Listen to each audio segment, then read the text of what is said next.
Hello, folks. I greet you. Welcome to another date with Homo Politicus. Homo Politicus is essentially a friendly octopus that claws at any issue and every issue that should interest you.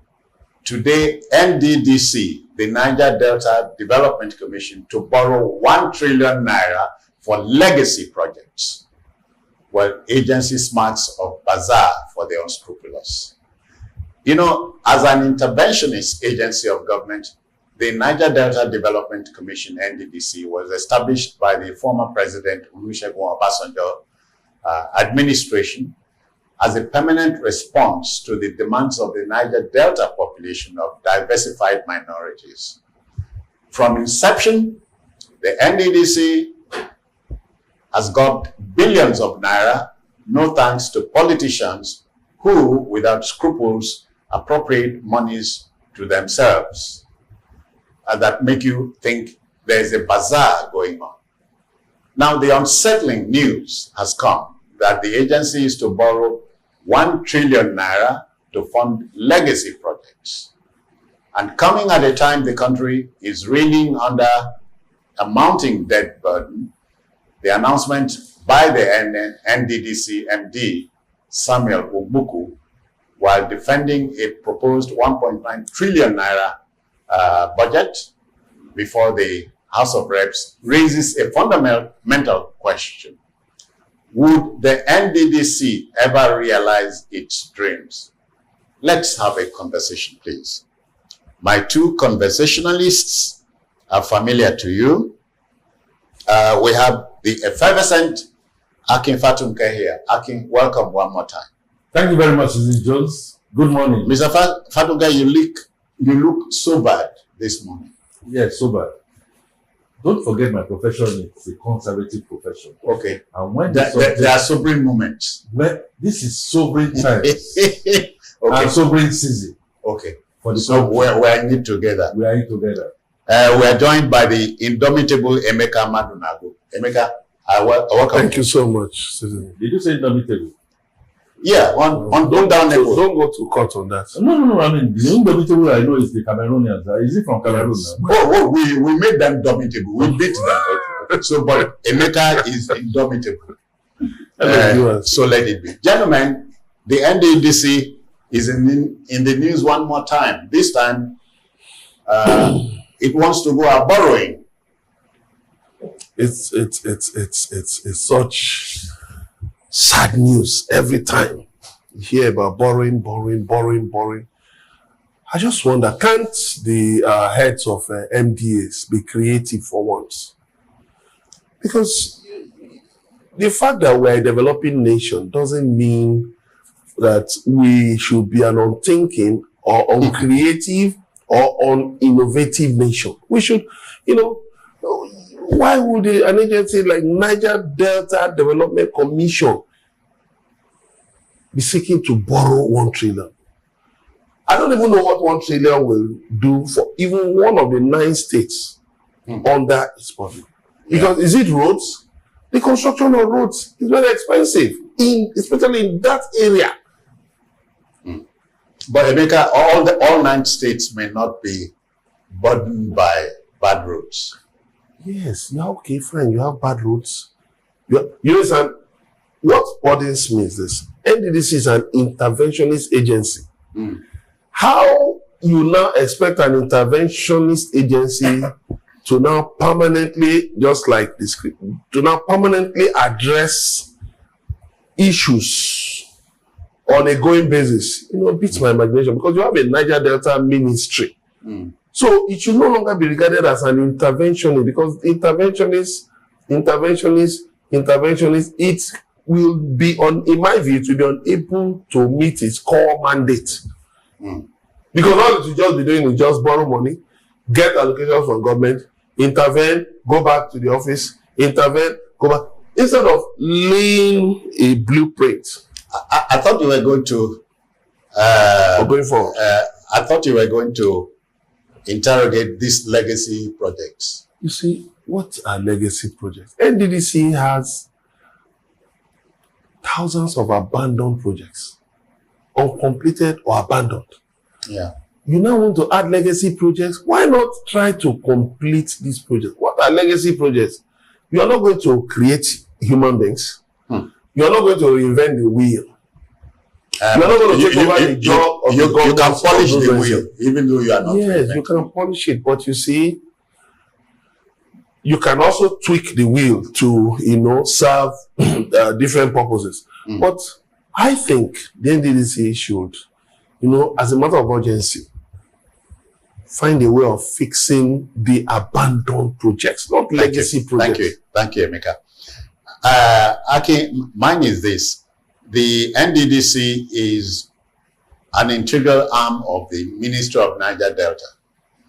You think this loan they are seeking to borrow would not have been captured in the budget for the Ministry of Niger Delta's budget?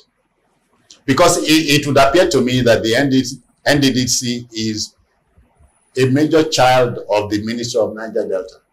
I don't know which one I'm going to believe. I don't know which one we have on paper, and I say this with all sense of responsibility. Emeka was talking about interventionists. I know at one point in time that's exactly what they are supposed, created by law, take special care from UNPADEC to NDC.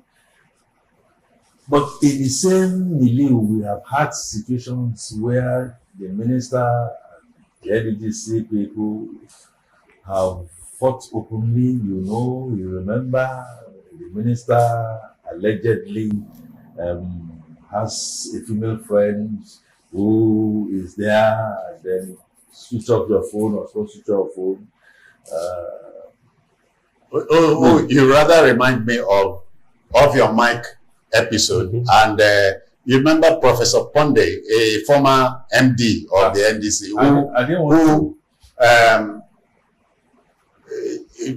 it seemed he passed out while he was facing the House of Reps committee. High level drama. And then, of course, you had the Minister for Niger Delta who go to the House of MD at a time, Barrister Joy Nunye. And the drama. And the drama that ensued with Wike. Yes, Wike came into the picture ostensibly to save her. And then, at the end of the day, what do we have? We have had promotions by at least virtually all the some of the key dramatic personnel. One being the number 4 person in the country, the number 3 person in the country now. So I honestly don't know. But what I do know, Emeka, is financial experts will tell you there is absolutely no problem in taking loan. They will say that depending on what you use the loan for, one, and secondly, from the experience of what we have, we can invariably say we know what those loans are going to be used for. Either they are stolen, they've been stolen, or they are used for things that you just will not benefit the region. And then amass it as a weapon to begin to fight elections. So for me as an accountant and as a finance person, I share your please permit me to use the word grief. It's now grief because you are speaking on behalf of it was expressing sentiment. No, I'm even looking that grief is such that you and I know. Yeah. See, those you know so very well that this body that they are trying to look for is most likely to go down the drains. And when you don't have a sense of shame, when you had, the Kongi harvest, or the trials of Brother Jero kind of thing that we had, and then you are now saying that we should begin another epilogue. Aki, my elementary knowledge of mathematics reminds me that a trillion is a billion in a billion places. So we have 9 states fitting that 1 trillion. I also know for sure that when you do environmental impact assessment, yes, before you can move on, can we see, just talk about abandoned projects and projects that are not up to par, maybe not. In fact, of course, Emeka was also thinking of Ogoni cleanup exercise. Many things. You know, A number of things. unrelated things. Accountancy is a science, please, and we have to be very exact. You don't come to the public space. We wake up and then we are going to go into this. If you have had that discussions within you, then let's throw it open. You have a website where we can see some of the loans that you have taken before, how it was implemented, spreadsheet, the ones, Excel. the ones that have gone under the drain, the ones that you cannot account for, the ones that you are, switching off the mind, the ones that members of the National Assembly, perhaps this time around, have also asked you to do a couple of things. We have learned nothing, we've forgotten nothing, and it's a shame. The bottom line is simple. When we do things this way, members of the National Assembly will be doing their own, presidency will be doing their own, and then you expect the common man to sit down Okay, that's and where say he's happy. Okay, that's where It's the not trouble possible. is. The common man keeps looking on. Emeka, sometimes you wonder if Adolf Hitler didn't see today, yesterday, when he said governments around the world should count themselves fortunate because they administer people who don't think. Which is very sad. Which is sad. Let me give a very clear. Sorry, because I cannot forget the melodrama that played out on the floor of the House of Reps. You remember the chief of staff today was a one-time number 4 man. Yeah. And he ordered a minister to name names of those messing with the It was NDC. actually at the hearing room that now became the theatre center of Nigeria. I wonder why Hey, Nollywood for me, is so- and nothing happened. Nothing happened. For me, I think our problems in Nigeria can be narrowed down to lack of thinking.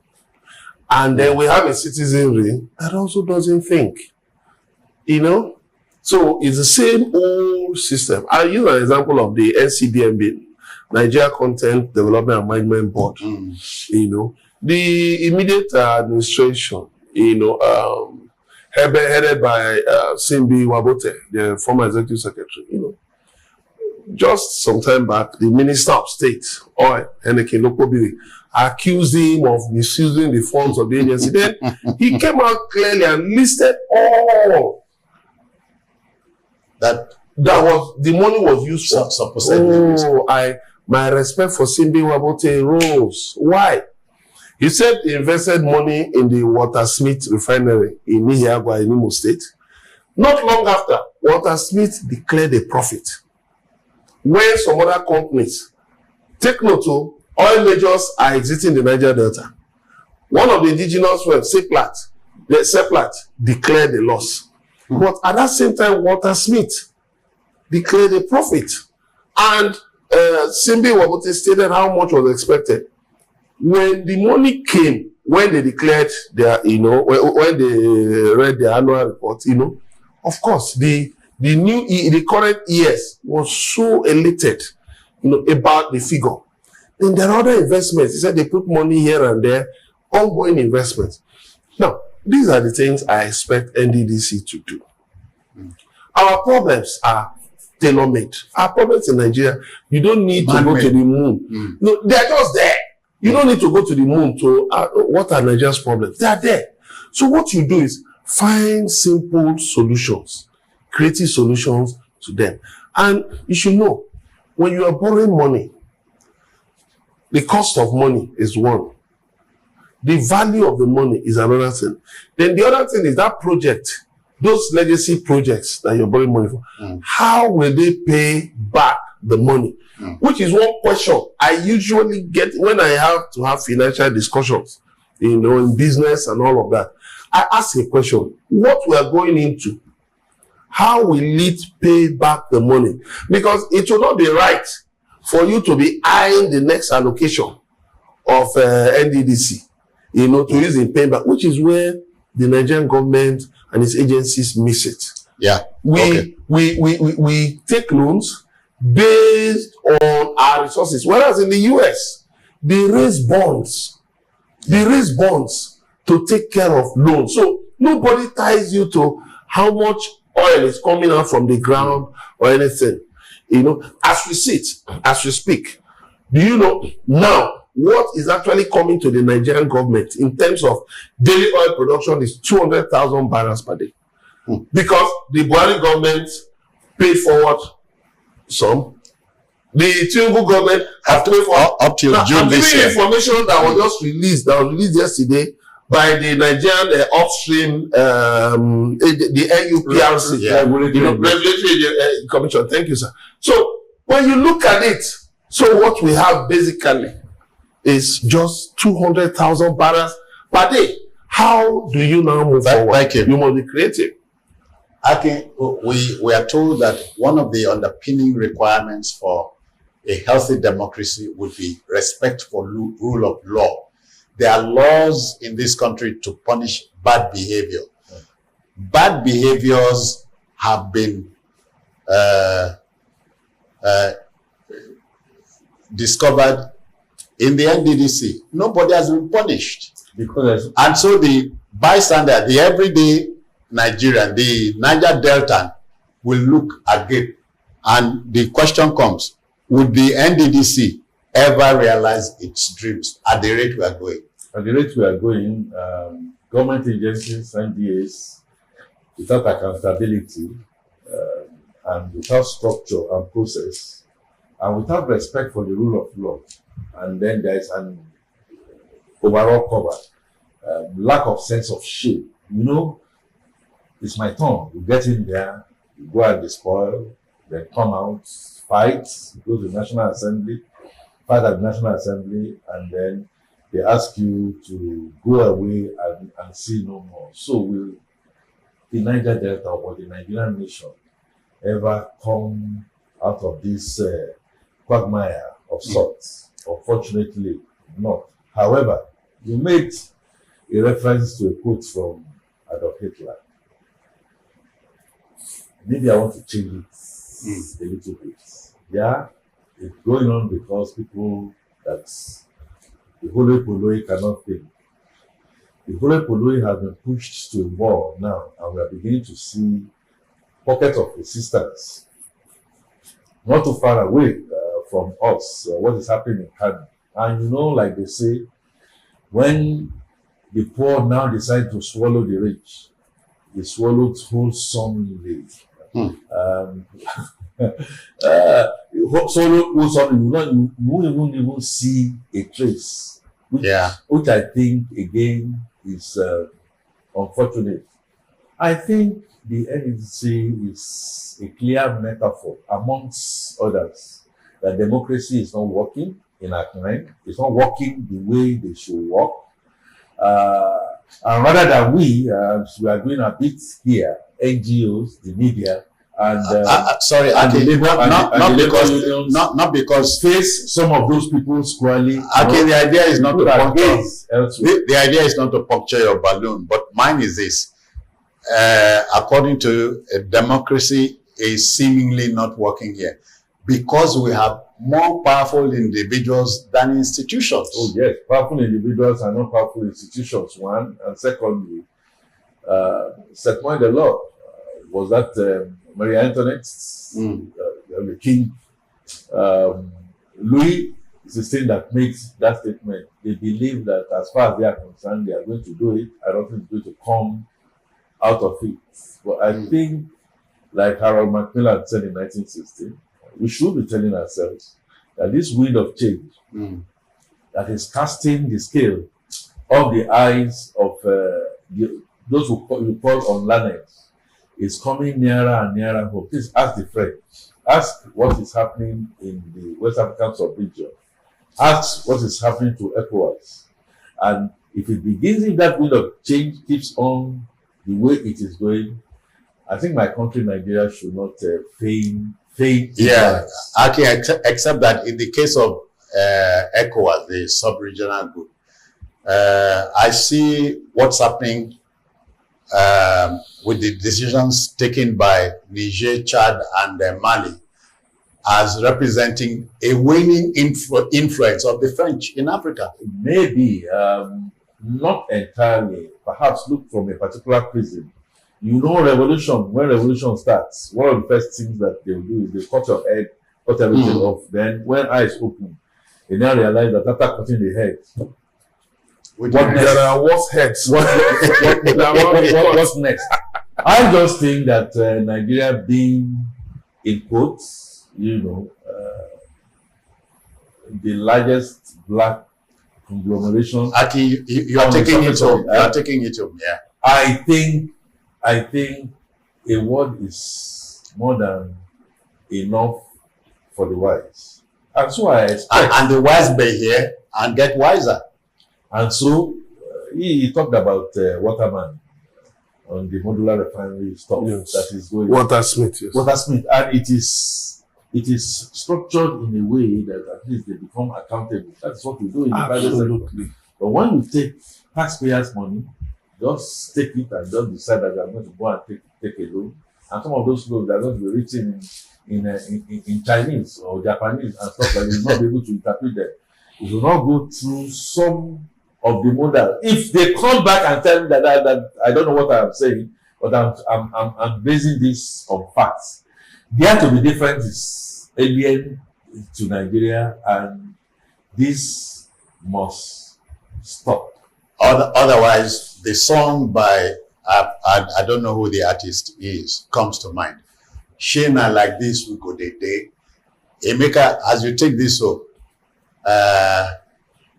what are your closing thoughts? Yeah, first of all, let me correct something I said earlier. The issue of 200,000 barrels per day the comment was made by Mr. Bola Ole, former editor of Punch newspapers. But the NUPRC, met with local refiners, and they agreed on how a government will be providing crude to them, because Dangote and others have been complaining about lack of crude and all of that. So for me, by now, Nddc, the federal government should convert Nddc to the LNG model. Put in some money, have about maybe 30% or 40%. Invite foreign investors. And get technical to manage. Technical expertise, everything. The Niger Delta is a rich region beyond just the resources. The goods that there's everything. Even the aquatic splendor, the aquatic riches.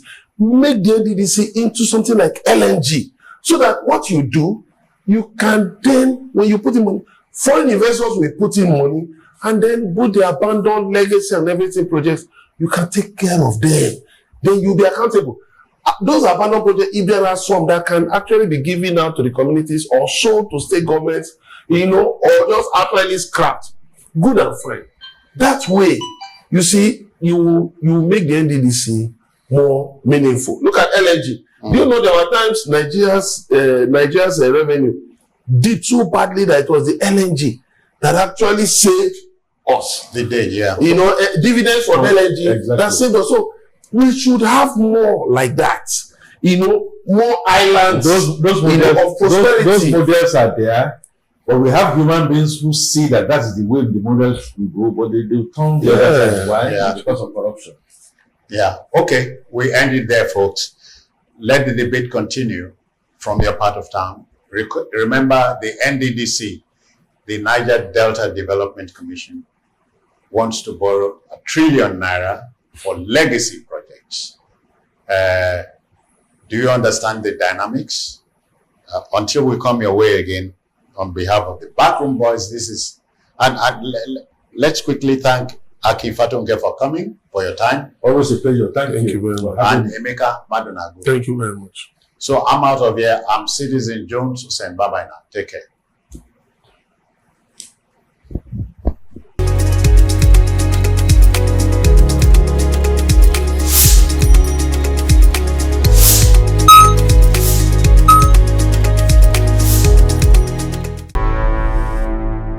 Enterprise TV, a tradition of truth.